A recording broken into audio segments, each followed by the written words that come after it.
Ala-ala ini. Ala-ala pegang HP. Halo ke kawan semua. Ya tentu kali ini kita berjumpa lagi dan terima kasih banyak. Selamat datang di konten Bicara Bagus bareng Bro Wardiman tentunya. Dan kita akan bahas nih, ini bulan Agustus nih kawan-kawan. Bulan Agustus itu sebenarnya identik dengan kemerdekaan Republik Indonesia, NKRI, pokoknya harga mati lah. Nah, di mana di tahun-tahun 2023 ini usia dari kemerdekaan kita itu masuk 78 tahun. Dari tahun 1945 di 2023 ini kita sudah berusia 78 tahun usia kemerdekaan. Nah, di rentang usia itu tentu banyak sejarah dan hal yang terjadi ketika kita bisa sampai di masa sekarang ini. Nah, sebelum itu kita nanya-nanya dulu Bro Wardiman. Mana Bro? Agustusan ini nanti ikut lomba kayaknya. Kayaknya enggak. Kenapa enggak? Tapi biasanya kan lomba itu makan apa? Makan kerupuk ya. Tapi kan itu identik, Pak. Identik. Artinya I don't know. Tapi kan kalau bagaimana kemarin di kompleks? Kan di kompleksnya Bapak juga mengadakan kan. Betul, kemarin mengadakan.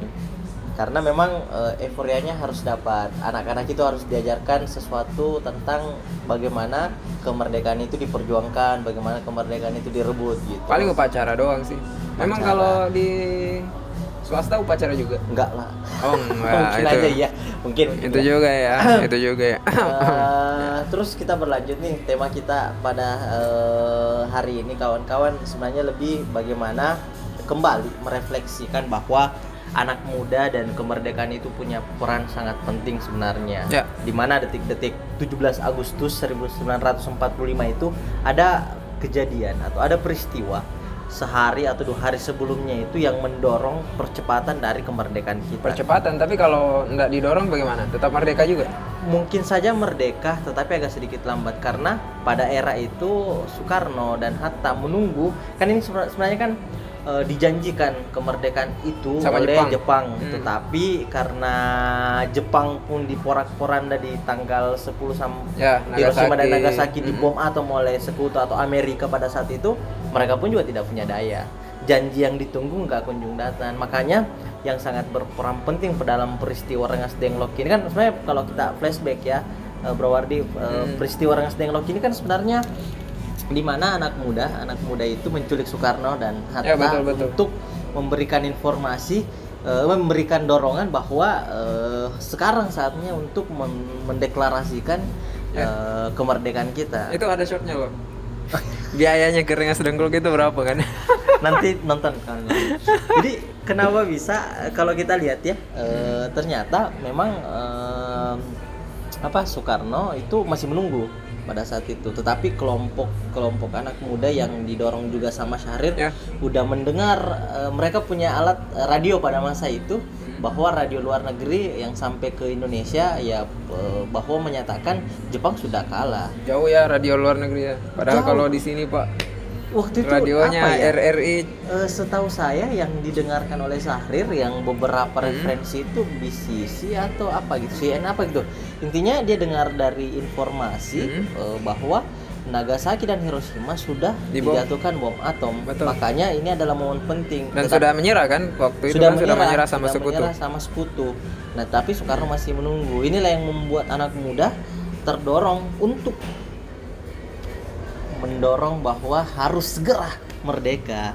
Karena kalau kita lihat memang kan bahwa anak-anak muda itu ada Sukarni, ada Wikana, Aidit, dan Hairul Saleh dari perkumpulan Menteng 31. Anak-anak Menteng 31 ini saya pernah Bro datang ke Menteng rumah 31. Menteng 31. Masih ada rumahnya sekarang. Itu memang Tapi tempat, rumahnya masih Tempo Doloe atau... Ya, Tempo Doloe betul. Dia masih original sekali bangunannya di Jakarta. Menteng 31 itu ternyata memang adalah rumah kaderisasi. Tapi sudah genteng. Sudah genteng. Kukira masih gubuk. Bukan. Oh, bukan. Berarti orang kaya dong. Dia rumah kayak rumah batu, Bro. Rumah batu, cuman memang rumah peninggalan Belanda mungkin, setahu saya. Tapi kan pada zaman itu kalau rumah batu kan gimana itu ya? kayaknya itu memang waktu itu di zaman itu memang rumah peninggalan Belanda. Jadi memang itu rumah peninggalan Belanda yang dikuasai oleh anak-anak muda dijadikan rumah kaderisasi. Termasuk yang mengkaderisasi itu waktu itu Tan Malaka yang datang ke sana memberikan kelas-kelas politik. Yang di kader inilah tadi Aidit, Sukarni yang mendorong Soekarno dan Hatta bahwa segera Indonesia harus memproklamirnya kemerdekaannya. Karena kalau tidak kita akan kelewat. Karena ada isu juga bahwa sekutu akan datang lagi untuk Belanda, maksudnya sekutu akan datang lagi untuk menguasai Indonesia. Betul. Gitu. Tapi kan sebenarnya kalau kita bahas Belanda itu kan sebentaran faktanya kan sebenarnya itu Belanda bukan nama negaranya kan. Sebenarnya kalau kita lihat faktanya sih Nederland kan? Nederland. Belanda itu kayak karena blond doang kan, jadi kayak rambutnya blond jadi londo kan. Ya londo. Cuman kalau kita lihat ya bahwa memang mereka lebih terkenal kan kerajaan Nederland kan dipimpin oleh ratu pada saat itu. Betul. Dan sebenarnya sih kalau kita gali lebih jauh 350 tahun kembali di masa itu, sebenarnya ketika itu sebenarnya yang menjajah kita bukan sebenarnya langsung kerajaannya, tapi lebih kepada ada konsorsium atau KSO yang namanya VOC. Betul. Nah, itu yang sebenarnya menjadi sebenarnya lagi-lagi bro, penjajahan itu terkait soal ekonomi pak. Ya, kita, resource kan, ya, resource. Karena kita ada resource tapi kurang manpowernya kan. Bukan kurang begitu manpower, ya? banyak orang, tetapi pengelolaannya atau belum maksimal belum gitu maksimal untuk pengetahuannya waktu itu. Setahu saya seperti itu. Nah kalau kita lihat ya bahwa peristiwa ini terjadi pada tanggal 16 Agustus 1945 bro. Pukul 3.00 WIB, Soekarno dan Hatta dibawa ke Rengas Dengklok. Rengas Dengklok itu kalau sekarang mungkin arah-arah ke Kerawang sana, ya, sana Bekasi atau dekat-dekat sana lah, untuk kemudian didesak agar mempercepat proklamasi kemerdekaan Republik Indonesia. Tapi kenapa harus dibawa ke sana ya? Padahal kan kalau pemikiranku sih mending dibawa ke kompleks mana gitu. Kan sama doang. Sama aja sih. Mungkin kalau kita ini asumsi aja, kita nggak hadir di ada di sana, nggak ada juga peristiwa itu kan agak jauh tuh, karena kalau nggak salah 40 kilometeran lebih, 70-an kilometeran lebih. Ya karena memang ternyata kalau dilihat ini harus dipaksa gitu. Jadi cara anak muda ini memaksa dengan menculik, diberikan informasi bahwa Belanda sudah ini, berikan bukti-bukti lah betul. Untuk meyakinkan. Cuman saya nggak habis pikirnya kenapa mesti 70 km diancam. Karena kalau dekat bro, mungkin pendukung dari Soekarno atau orang-orang kan di situ bahasanya kaum tua dan kaum muda. Jadi kaum tua ini kan pasti masih punya juga banyak golongan, punya banyak pengikut juga. Kalau hanya dekat tiba-tiba langsung datang ya pasti mereka tidak bisa meyakinkan. Jadi Rengas Dengklok ceritanya base campnya kaum muda gitu. Salah satu opsi untuk memberikan waktu ketika pendukung dari Soekarno, kan mereka juga punya banyak pendukung, Hatta Soekarno punya banyak pendukung. Betul, dan kalau misalnya dekat saja pendukungnya mudah dengan segera untuk akses untuk merebut kembali Soekarno gitu. Karena memang di sana kan memang isunya itu kaum muda dan kaum tua, di mana mereka punya perbedaan pendapat bahwa segera kita harus merdeka, sementara Soekarno masih menunggu janji dari Jepang waktu itu. Nah, yang berbeda kan ini sebenarnya di sini kita melihat bro, kekuatan informasi itu yang sangat penting. Karena kaum muda mendapatkan informasi bahwa sekutu telah membom Nagasaki dan Hiroshima, Jepang telah menyerah, ya buat apa lagi menunggu, mereka saja sendiri sedang porak-poranda gitu. Gimana mau menolong kita misalnya atau memberikan janjinya gitu. Ya betul. Ya, karena memang menghadapi desakan tersebut Soekarno dan Hatta tetap tidak berubah pendirian.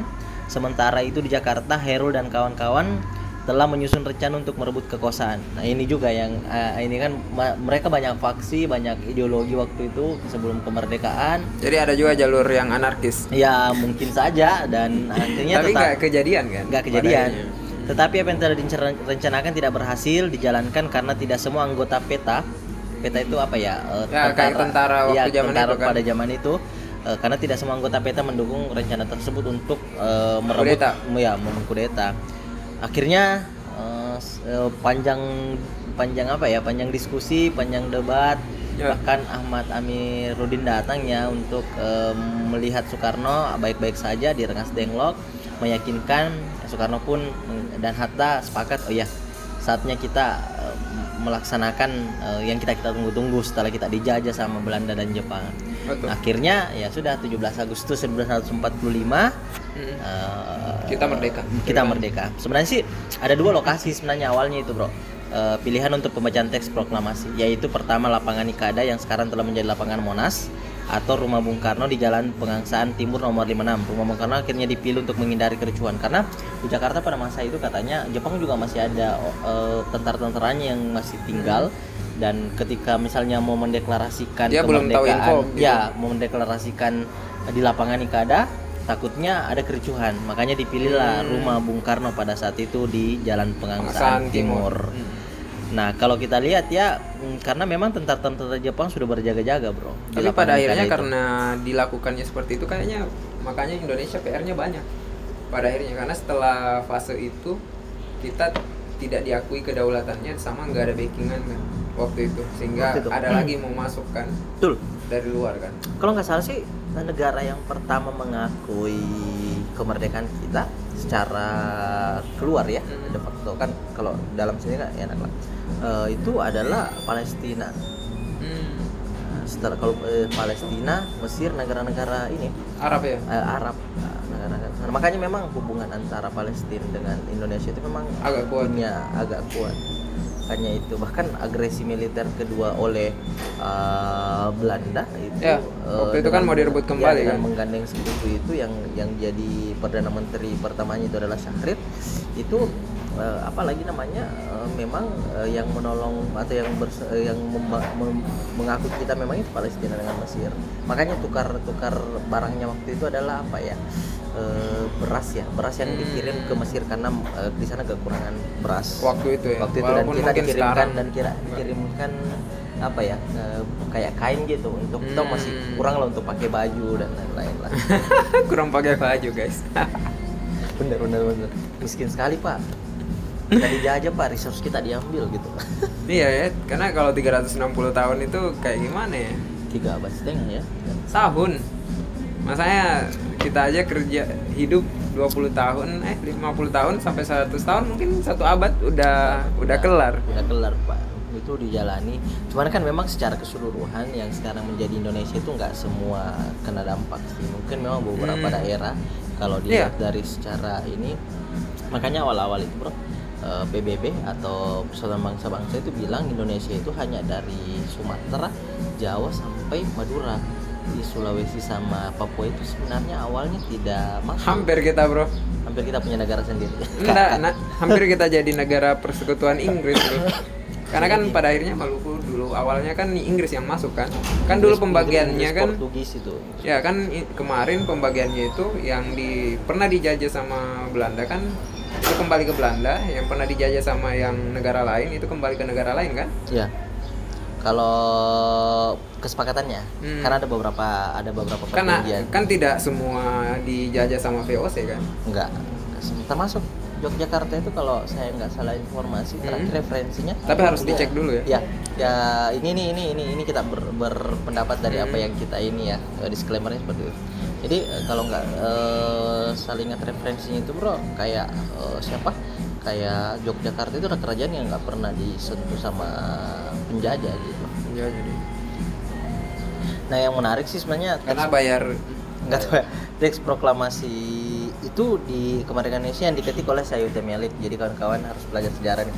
Jadi teks proklamasi itu diketik oleh Sayuti Melik menggunakan mesin ketik yang dipinjam, sebetulnya diambil dari kantor perwakilan Kriegsmarine Mayor dan di apalagi namanya Dr. Herman Kalender. Jadi pakai mesin ketik belum ada Bro. Gitu. Jadi memang sebenarnya setelah itu dibentuklah PPKI, di mana PPKI ini yang persiapan untuk PPKI terus BPUPKI ya. Ya BPUPKI sehingga di mana kita BPUPKI dulu kan, baru PPKI kan. Ya, terus melalui PPKI itu dianggap sebagai badan buatan Jepang. Makanya selain itu dibubarkan. Makanya BPUPKI lagi, Bro. BPUPKI dulu kali ya. Kan badan persiapan itulah ya. Kemerdekaan Republik Indonesia kalau nggak salah. Nah memang sih peran Soekarno Hatta dan pemuda-pemuda di peristiwa Rengas Dengklok dan kemerdekaan Republik Indonesia itu tidak bisa dipisahkan. Meskipun awalnya kita mengharapkan janji dari si Jepang, tapi Janji samurai bro ini. janji samurai bro. Cuman dia mau gimana lagi bro? Di satu sisi Nagasaki dan Hiroshima kalau kita lihat beritanya sampai hari ini katanya apa ya, bom atom yang masih. Jadi kalau dilihat memang dari secara ilmiah memang itu bom atom. Kalau lihat itu juga kan ada film yang lagi sedang tayang tuh, Oppenheimer kan, yang pencetus bom atom awalnya kan. Iya. Kan sebenarnya secara teori sebenarnya bom atom bisa dibuat, cuman yang melakukan aksi dari teori menjadi bom atom itu Oppenheimer ceritanya kan. Oh gitu. Oke. Karena kalau umpama secara teori kayaknya semua bisa sih. Karena kan di zaman itu juga masih ada Einstein kayaknya. Ya, Einstein kan sebenarnya mereka tergabung. Einstein itu kalau nggak salah kan sebenarnya project itu namanya Project Manhattan. Project Manhattan itu awalnya ketika Einstein menyurat ke Presiden Amerika. Dia ingin meminta bantuan didanai proyek tentang menemukan teori yang bisa menjadi pemusnah massal. Nah, itulah nuklir dan bom atom itu. Nah, cuman memang mereka mengumpulkan banyak orang. Salah satu penelitinya itu si Oppenheimer itu. Bahkan Oppenheimer pada akhirnya ketika tahu bahwa Nagasaki, Hiroshima itu hancur dan menjadi pemusnah, kayaknya kalau nggak salah dalam beberapa dokumenter dia mengatakan dia menyesal setelah sampai di akhir hayatnya pun dia menganggap bahwa dia telah membuat sesuatu yang bisa memusnahkan manusia. Betul. Tapi kembali lagi ya. Kembali lagi.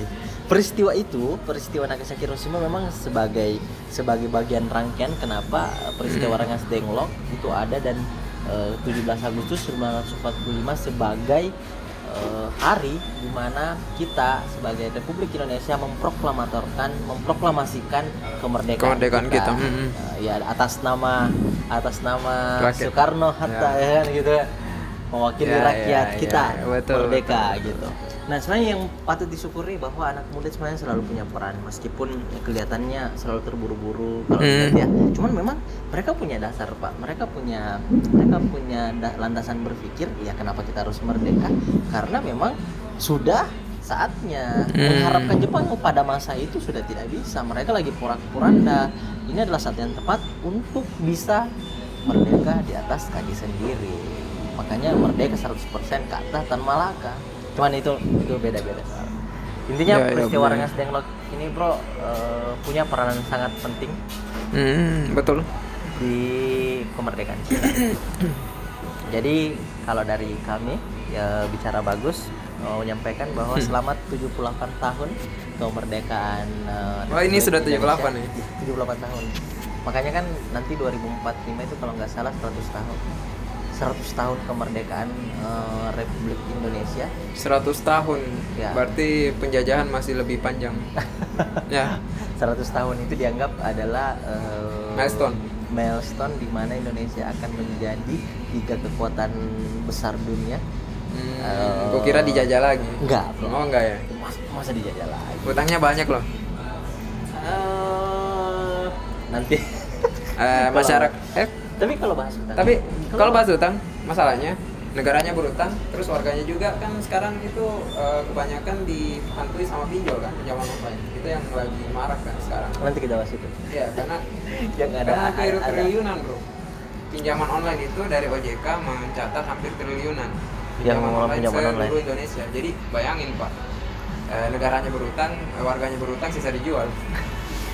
Semoga nggak terjadi kawan-kawan. Masih ada bro? Nggak ada. Ya, jadi mari kita coba terus belajar tentang mencintai Republik ini. Ya, gunakan hak politik dulu.